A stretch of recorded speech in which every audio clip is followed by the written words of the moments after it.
Welcome to the Calm and Cozy channel. Tonight, I have something truly charming in store for you.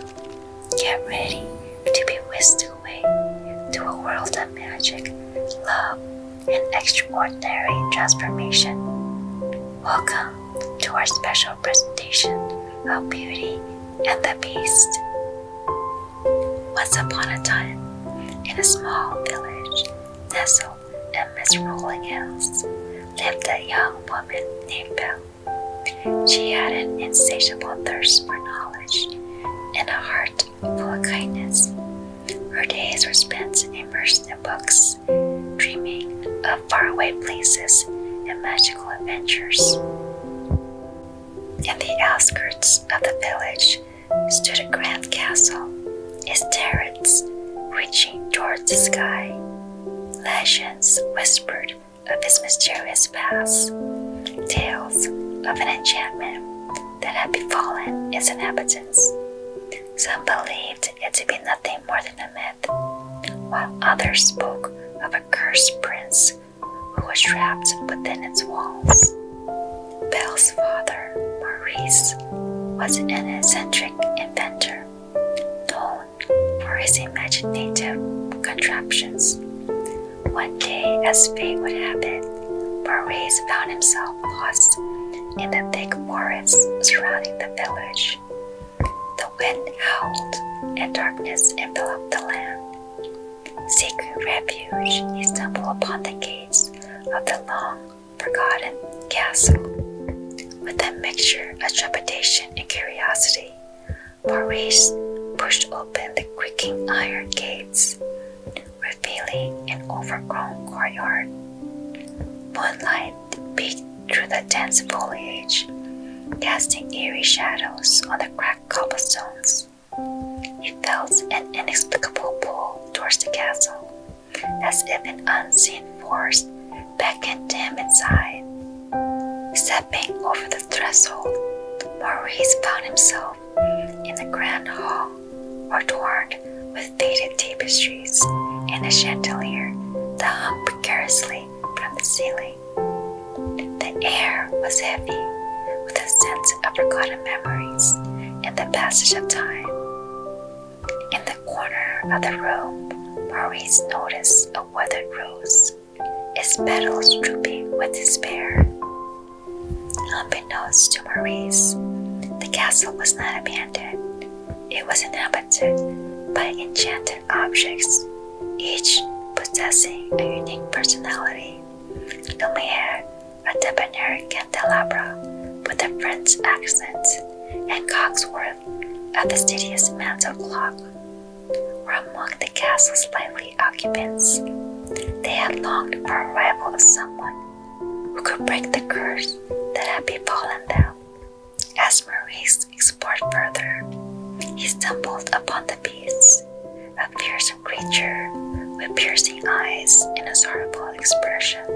The beast, once a handsome prince, had been cursed by an enchantress, condemned to live in this monstrous form until true love could find its way into his heart.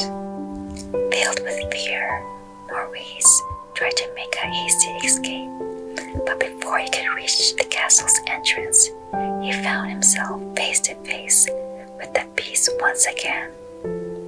In a booming voice, the beast demanded to know why Maurice had dared to trespass in his domain. Maurice, trembling with fear, explained his plight, recounting the storm that led him astray. His words touched the beast's heart, and despite his fierce appearance, a glimmer of compassion shone in his eyes. He decided to spare Maurice's life, but locked him away in the castle's tower, hoping that someone would come to his rescue. Chapter 2. As days passed, Belle grew worried about her father's prolonged absence. With determination, she decided to set out in search for him. Clutching a lantern and armed with courage, she ventured into the dense forest that concealed the enchanted castle. The path before Belle was treacherous and shrouded in an eerie mist. The whispering trees seemed to convey a foreboding message, urging her to turn back. But her love for her father compelled her to press on, undeterred by the mysterious aura that surrounded her. Finally, Belle arrived at the imposing gates of the castle. With a deep breath, she pushed them open, the rusty hinges groaning in protest. As she stepped into the dimly lit courtyard, a strange sensation washed over her, a sense of being both observed and welcome. Intrigued, yet cautious, Belle explored the halls of the castle, her lantern casting flickering shadows on an ancient tapestry that lined the walls. She soon stumbled upon a door that led her to a spacious chamber where her father Maurice was locked away. "Father," Belle explained, rushing to embrace him. Relief flooded her heart, but she quickly realized the grave situation they were in. Her father explained the beast's demand and the price he had paid for his trespassing. Belle's heart swelled with love and determination, knowing that she had to take his place. With a heavy heart, Belle made her way to the throne room where the beast awaited. The creature, towering and fierce, regarded her with a mixture of curiosity and melancholy.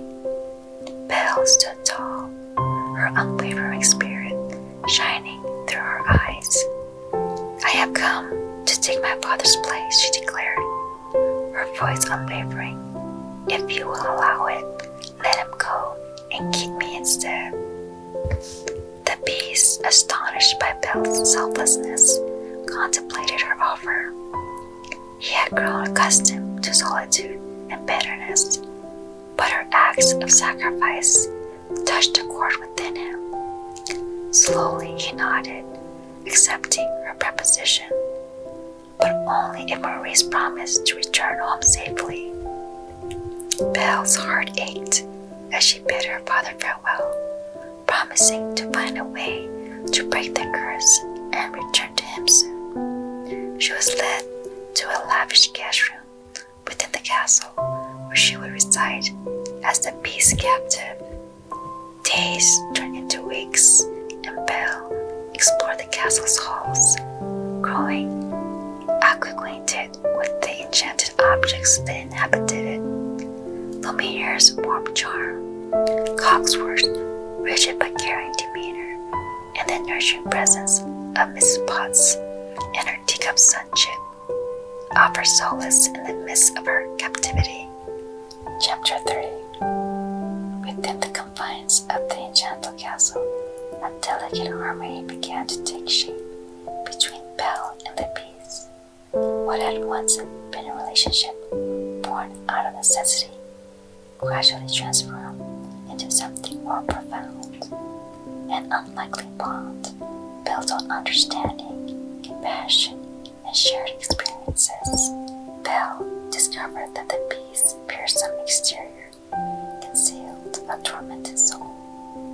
He carried the weights of regrets and loneliness, a result of his past arrogance and cruelty. Yet, in Belle's presence, he found solace. She saw beyond his monstrous form, receiving the glimmers of goodness that lingered within his heart. As days turned into weeks, Belle and the beast spent their time wandering around the castle's halls and beautiful gardens. They would engage in spirited conversation about literature, philosophy, and the wonders of the world beyond the castle's boundaries. With each passing day, their connection deepened, and barriers crumbled under the weight of genuine friendship. One evening, as Belle and the beast shared a meal in the grand dining hall, she stumbled upon a hidden chamber, a room filled with books. The walls were lined with shelves overflowing with tales of adventure, romance, and knowledge.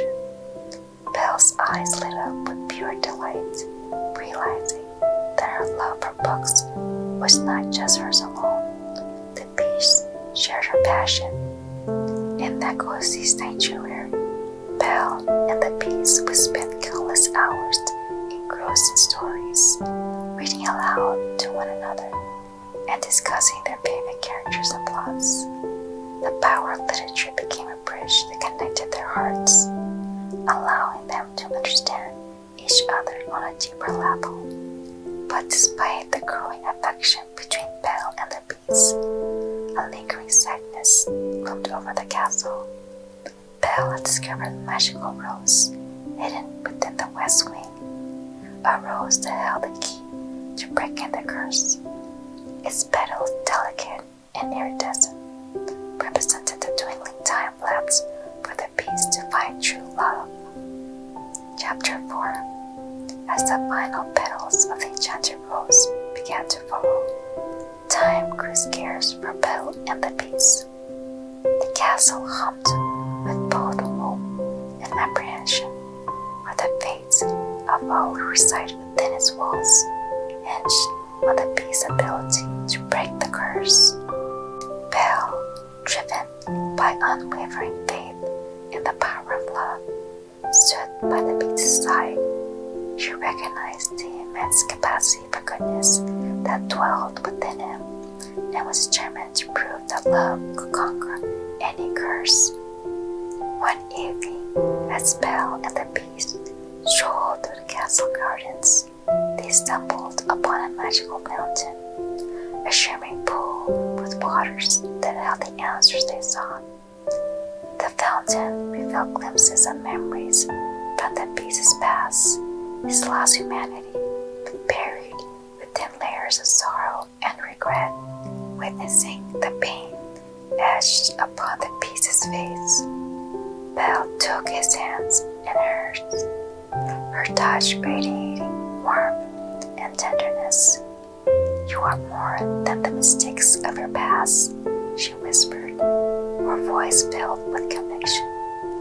"Within you beats a heart capable of immense love and kindness." The beast, overwhelmed by Belle's unwavering belief in him, felt his hardened heart begin to soften. The realization that true love was within reach, within the confines of his own castle, filled him with a mix of joy and trepidation.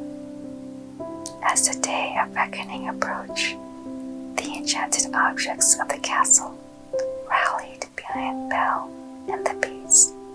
Lumiere, Cogsworth, Mrs. Potts, and Chip were united in their desire to see their master find true love and break free from the curse that ensnarled them all. Their loyalty and support further bolstered the beast's courage to confront his past and embrace the love that blossomed between him and Belle. On the eve of the final petal's descent, a magnificent ball was held within the castle's grand ballroom. Lumiere's warm glow illuminated the festivities as Belle and the beast danced in each other's arms, their hearts intertwined with hope and affection. It was in that moment, surrounded by enchanted objects and the warmth of their love, that a magical transmutation took place. The beast, overwhelmed by the depth of Belle's love and his own capacity for change, began to shed his monstrous form.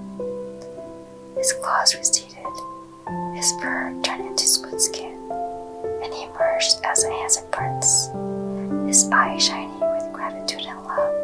The castle itself underwent a wondrous metamorphosis. The crumbling walls and faded tapestries were replaced by splendor and magnificence. Sunlight streamed through the stained glass windows, casting vibrant colors upon the polished floors. The curse was broken, and the castle was no longer a prison, but a sanctuary of love and happiness. Belle, Prince Adam, as the beast was now known, stood before their friends, the enchanted objects who had become family. They celebrated their newfound freedom, joy radiating from their hearts as they embraced the realization that love's true power had not only transformed their lives, but also touched the lives of those around them. Thank you for joining me on this enchanting journey through the tale of Beauty and the Beast. If you enjoyed this video, don't forget to hit the like button, subscribe to my channel for more captivating stories, and leave a comment below. Good night and sweet dreams.